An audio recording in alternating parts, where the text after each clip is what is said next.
ভারতের সংসদীয় রাজনীতির ইতিহাসে এক ঐতিহাসিক মহেন্দ্রক্ষণ। সংসদের তীব্র বিরোধিতা, স্লোগান, এমনকি ভোটাভুটিও। তবু আটকাতে পারল না বিরোধীরা। এদিকে অবস্থানে অনড় শাসক শিবিরও।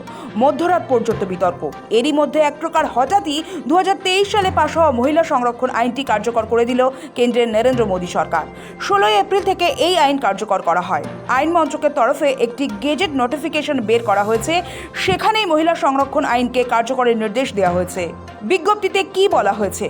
আইন মন্ত্রকের জারি করা বিজ্ঞপ্তিতে জানানো হয়েছে, সংবিধানের 106তম সংশোধন অনুযায়ী আইন 2023-এর 1 নম্বর ধারার 2 উপধারা অনুযায়ী কেন্দ্রীয় সরকার 2026 সালের 16 এপ্রিল দিনটিকে এই আইনের সংস্থানগুলি কার্যকর করার তারিখ হিসেবে ধার্য করছে। এদিকে শুক্রবারই সংসদে 3 বিল নিয়ে ভোটাভুটি ছিল। তার আগে কিভাবে আইন কার্যকর করল কেন্দ্র? আসলে কেন্দ্রীয় সরকার 2023 সালের পুরনো বিলকেই কার্যকর করেছে। বিলের রাষ্ট্রপতির অনুমোদনের পর ওই বছরের 28শে সেপ্টেম্বর একবার গেজেট নোটিফিকেশন করেছিল কেন্দ্র। সেখানে বলা হয়েছিল, ভবিষ্যতে কেন্দ্রীয় সরকার যখন মনে করবে তখন গেজেট নোটিফিকেশন জারি করে এই বিলকে আইন হিসেবে লাগু করবে। এবার সেই পুরনো পাশ হওয়া বিলকেই এবার আইন হিসেবে কার্যকর করলো কেন্দ্র। এখন প্রশ্ন উঠছে, লোকসভায় প্রস্তাবিত মহিলা সংরক্ষণ বিল পাশ করানো সম্ভব নয়, তা আজ করে কি রাতারাতি পুরনো বিল কার্যকর করলো মোদী সরকার? কেন আগে আইন হিসেবে কার্যকর করেনি কেন্দ্র? 2023 সালে সংবিধান সংশোধন করে দেশের সব আইনসভায় মহিলাদের জন্য 33% সংরক্ষণের আইন পাশ করায় মোদী সরকার। সেবার বিরোধীরাও ওই বিলটিকে সমর্থন করে। বিলে উল্লেখ ছিল, মহিলাদের জন্য 33% আসন সংরক্ষিত থাকবে। সেখানে আরও বলা হয়েছিল, জনগণনার পরে আসন পুনর্বিন্যাস করা হবে। তারপর ওই আসনের 33% আসন সংরক্ষিত রাখা হবে মহিলাদের জন্য। যেহেতু 2011 সালের পর আর কোনো জনগণনা হয়নি, তাই ওই আইন আর কার্যকর হয়নি। এখন কেন আইন হিসেবে কার্যকর করা হলো? এখন নরেন্দ্র মোদী সরকার ফের সংবিধান সংশোধন করে নতুন জনগণনার ব্যাপারটি তুলে দিতে চাইছে। সরকার চাইছে 2011 সালের জনগণনার ভিত্তিতে অথবা বর্তমান আসনের আনুপাতিক হারে আসন পুনর্বিন্যাস করে দিতে।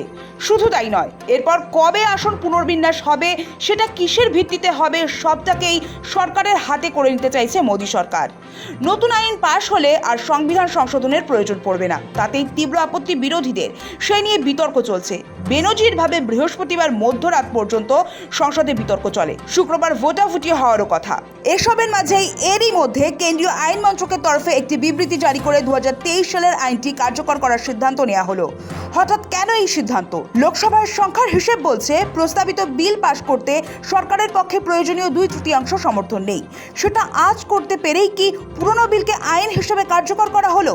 সরকারের তরফে কিছু জানানো হয়নি। তবে মনে করা হচ্ছে, আগের আইনটি পদ্ধতিগত কারণেই কার্যকর করা হয়েছে। না হলে ওই আইনের সংশোধনী পাশ হলেও সেটা কার্যকর করা যেত না। আইনটি কার্যকর হলেও এর বাস্তব প্রয়োগে এখনও কিছুটা সময় লাগবে। সরকারি আধিকারিকদের মতে, কিছু প্রযুক্তিগত কারণে এখনই তারিখটি ঘোষণা করা হয়েছে। তবে বর্তমান লোকসভা বা বিধানসভাগুলিতে এই সংরক্ষণ এখনই কার্যকর করা সম্ভব নয়। এর জন্য দুটি বড় ধাপ পার করতে হবে। 2027 সালের পরবর্তী জনগণনা সম্পন্ন হতে হবে। সেই জনগণনার ভিত্তিতে নতুন করে আসন বিন্যাস শেষ হলে তবেই মহিলারা এই 33% কোটার সুবিধা পাবেন। 2023 সালের মূল আইন অনুযায়ী সংরক্ষণ প্রক্রিয়া 2034 সালের আগে কার্যকর হওয়ার সম্ভাবনা ছিল না। তবে বর্তমানে লোকসভায় 3টি নতুন বিল নিয়ে আলোচনার সিদ্ধান্ত, যাতে 2029 সালের লোকসভা নির্বাচন থেকেই মহিলারা এই সংরক্ষণের সুবিধা পেতে পারেন। সরকারের এই লক্ষ্যকে সামনে রেখে এই বিজ্ঞপ্তি অত্যন্ত তাৎপর্যপূর্ণ। 2023 সালের সেপ্টেম্বরে সংসদে এই মহিলা সংরক্ষণ বিল পাশ হয়েছিল। প্রধানমন্ত্রী নরেন্দ্র মোদী এই আইনকে নারী ক্ষমতায়নের পথে এক বিশাল জয় হিসেবে বর্ণনা করেছিলেন। এবার 16 এপ্রিল থেকে আইনটি আনুষ্ঠানিকভাবে কার্যকর হওয়ায় সেই পথ আরও প্রশস্ত হলো। এখন দেখার, ডিলিমিটেশন ও জনগণনার জটিলতা কাটিয়ে কবে প্রকৃত অর্থে দেশের আইনসভাগুলিতে 1/3 আসন নারীদের দখলে আসে। ব্যুরো রিপোর্ট, সময়, কলকাতা।